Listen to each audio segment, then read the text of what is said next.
All right, sellers, man, the market is so crazy, okay? Let's talk about inspections and how an inspection contingency could benefit you. Stay tuned.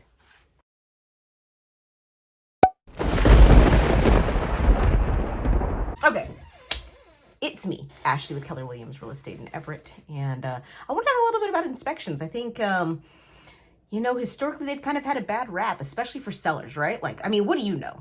Like, you think about it for a second. You're thinking about selling your house. When people say, hey, people are gonna conduct an inspection, what's kind of like the common wisdom? Well, nowadays in the market, most people want to find that magical offer where the buyer waives everything and doesn't ask for a single repair, and they don't want to inspect the property, they just want to buy it. Boom, and you're done, right? And I think there's a lot of momentum to have things happen like that, okay? But here's the deal. Inspections are really designed to help everyone.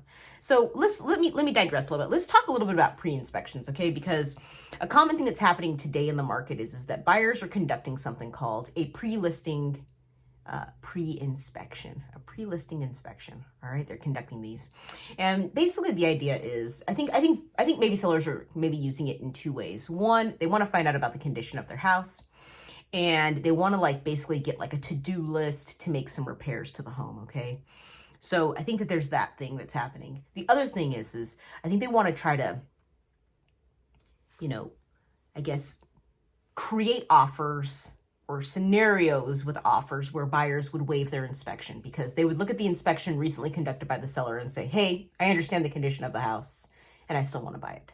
Okay. So the thing that I think is little talked about right now is that, conducting that pre-inspection as a seller does open you up for some risk. Okay. It opens you up for some risk. And it does in the sense that the buyer may feel that they were forced to use your inspection and you did not allow them to conduct their own inspection. All right. And so maybe there would be a post-closing lawsuit that goes something like, the seller prohibited us from conducting an inspection to confirm the actual condition of the property by forcing us to use their inspection report. Okay. Which further solidified their misrepresentation of their property and create damages for us and all these problems. All right. So that could happen, right? The buyer could be like, hey, we were forced to use this report and we weren't allowed to conduct our inspections. Now, of course, I don't think that any seller intends for things to be like that, but people can see people for any reason. All right.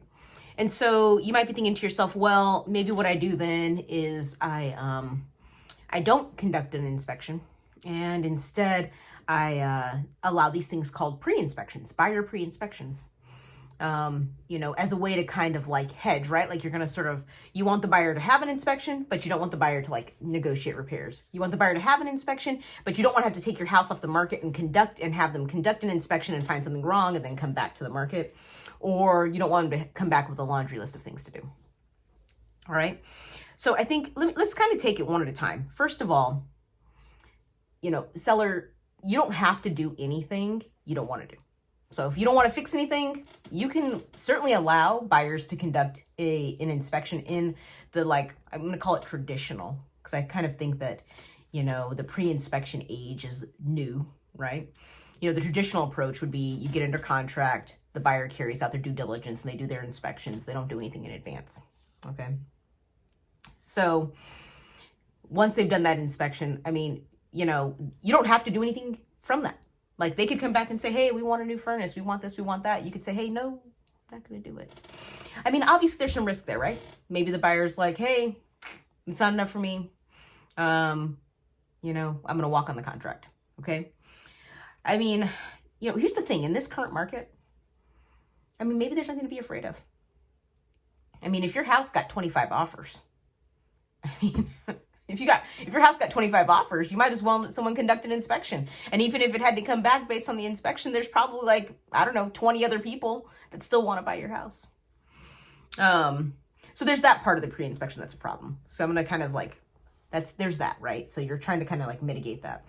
The other issue with the inspection is that, if you allow 25 people to conduct a pre-inspection, you're now letting 25 different inspectors go through your house and poke it and prod it and look for like weaknesses in it, and they could potentially cause damage to the home.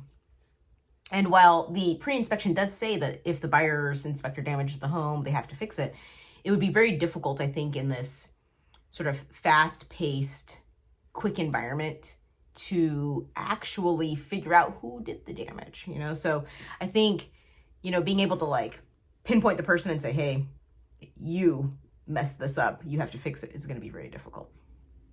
The other thing that I think is a risk of the pre-inspection is that when the buyer conducts their pre-inspection, sometimes buyers will send the seller their inspection report. Now, it may seem like that's pretty harmless, like, you know, the seller can get it and read it. But the issue is that once the seller has knowledge of a problem or an issue with their house, even if it's false, they are then required to disclose it to future potential buyers. So if things don't work out with that buyer and they send you the inspection report, it just puts you in a weird position, all right? And I mean, if it causes difficulty with you being able to sell your home, I mean, it's kind of like you have to go see a lawyer now. I mean, there's really nothing to do. I mean, it's a bit of a weird deal, right?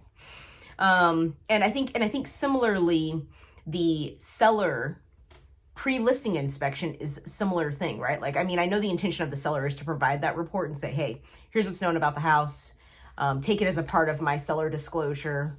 And, you know, do your own due diligence. And, you know, maybe the middle ground is you do a pre-inspection, you do some fixes, you put it as a part of your seller disclosure, and then maybe you at least extend the opportunity for the buyer that you've identified as the buyer of your home to actually conduct an inspection, and let them do their due diligence, let them determine the actual condition of the house on their own, right? Because then if something happens in the future, then it was just a flaw in their due diligence. They didn't do what they needed to do to make sure that they actually determine the condition of the home. So maybe that's the middle ground. You know, maybe that's where you land. I mean, I suppose the other option is you don't allow any pre-inspections. You don't conduct your own pre-inspection, and you basically say, well, buyer, conduct an inspection. You know, in the traditional sense, they would do their traditional inspection. So you'd accept the best offer, and then you would allow them to do their due diligence. I mean, I think that's important. I think it's important to consider this and figure out like which way you want to go, right? Like, I don't think that any of these options are necessarily wrong. And the thing is that everything has kind of got their own risks. They've all got their own like pros and cons. And you'll just have to think about like where you want to be exposed and what risks you want to take. Okay, right? I mean, there is a risk with having someone do a traditional inspection. Maybe the deal falls apart. Maybe they find a bunch of things they need to fix. I mean, you know, there's a risk there, right? There's also a risk to conducting a pre-listing inspection, right? There's some risks there. There's some risks to allowing buyers to conduct their own pre-inspections, right? So, you know, I don't think there's any right answer. I think that really what it's going to come down to is when you're selling your home, you need to be informed about inspections. You know, be informed, be educated, make a decision based on education and understanding, you know, what all the options are and what all the different risks are, right? And I think commonly, you know, like we're just in such a fast-paced market and things move quickly, and you don't usually have the time to sort of think about what your approach is to inspections, right? Because you're the person selling the house. Like, you know, obviously your listing agent may have an opinion on this, all right? Your listing agent may have an opinion. Buyers are obviously going to have all their opinions,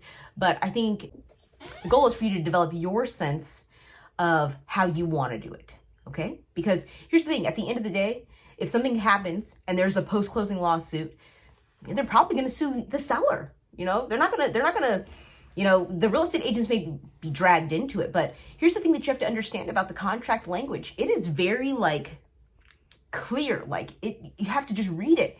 Like it pretty much says all of the responsibility for making this happen is between the buyer and the seller.